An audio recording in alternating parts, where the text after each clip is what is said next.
is thinner than the other colors. We intentionally make that to a thinner consistency so it'll stick, because yellow is nearly always the highlight color. Now, using just the corner of this big old 2-inch brush, you can begin placing in all kinds of beautiful little leaf indications. Think about form and shape. It's most important. Don't just throw them in at random. There we go. See? But that easy. Using a big old brush. Shoot, you can make a beautiful tree. Beautiful tree. I'm going into a little yellow ochre. Maybe in here, there's another little bush. Pick out a few little individual things. There. Add a touch of the bright red to it. Sparkle it up a little. There we go.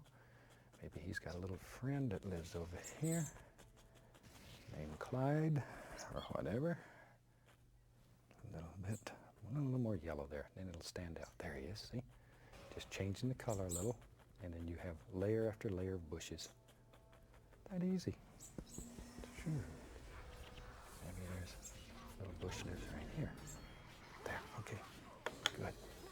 Take the point of the knife and just scrape through. Put in a few little sticks and twigs. I tell you what. That's such a beautiful little place. We're to have a little house there. Let's build a little house.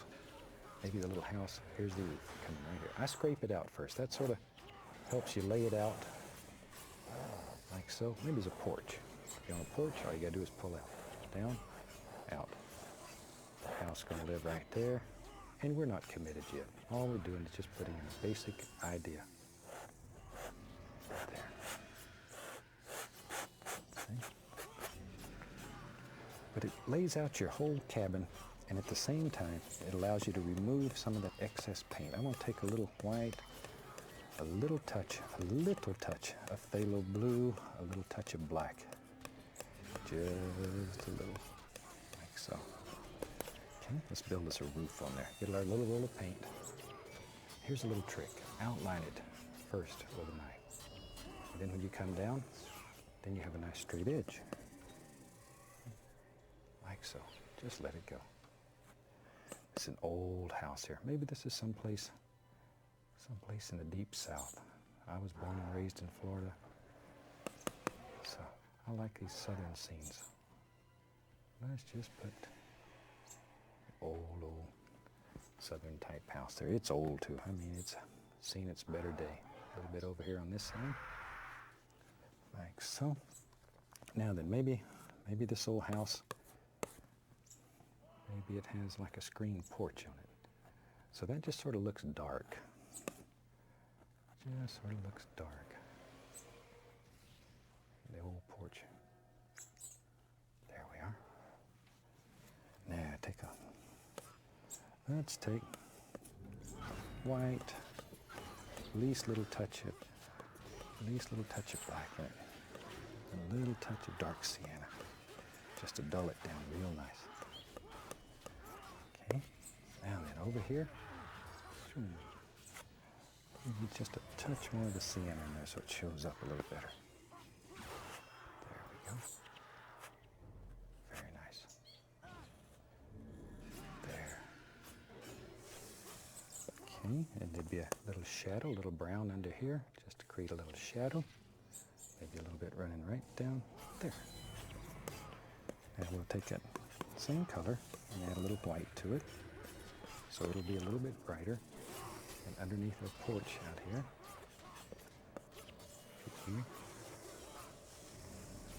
there we go. Just let that slide right down through there. We can take a little brown and just put the indication here and there of some nice boards.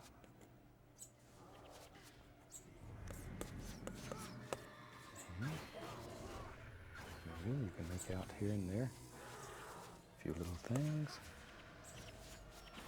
A little rail that runs right along here. Okay.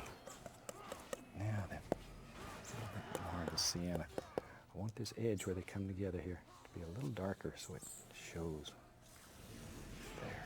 Just pull it down so it blends right in. Okay.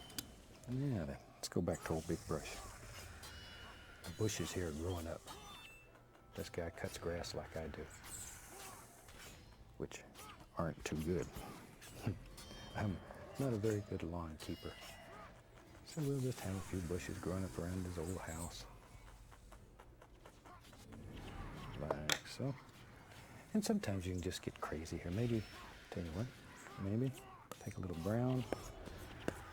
Maybe there's what remains of an old fence. And then maybe I'll have it starting right there. Just goes right along the road here. Because if you had a beautiful pond like that, there'd probably be a trout in there. And everybody'd be after your trout, a little brown and white. So we'll put up a little fence to keep them out. There, a little highlight on it. Now right through the liquid white, and let's just take and use the heel of the knife and cut in the indication of a little bit of wire. How many strands you want? 2, 3, 10, it's up to you. That easy, you can just drop them in. No problem at all. A little bit of color, come right down in here, put a little grass at the foots of these. Now we can take our big brush, blend that little path right in, just the way we want it. Now, over on this side here, we need a little bit of grassy things. Same greens and stuff, and we'll tap in just a few little things. There we are. This sort of reminds me, though, of a place I grew up in Florida, because it was very quiet, had a few hills. There are a few places in Florida that have a few little hills. When we were kids, we thought those were mountains. Years later, I never suspected I'd end up living in Alaska and see some of the most beautiful mountains in the world. Okay. I tell you what, I think we about have a finished painting. Take a little bit of thinner, a little touch of the bright red, and we'll sign this one. Hope you've enjoyed it. And once again, I hope you enjoyed the little critters that we had on the beginning of the show.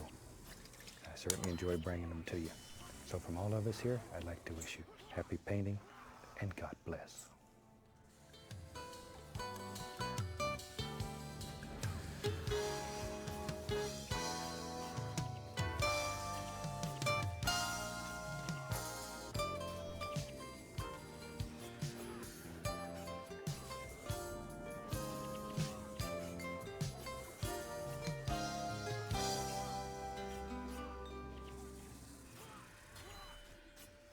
Hi, welcome back.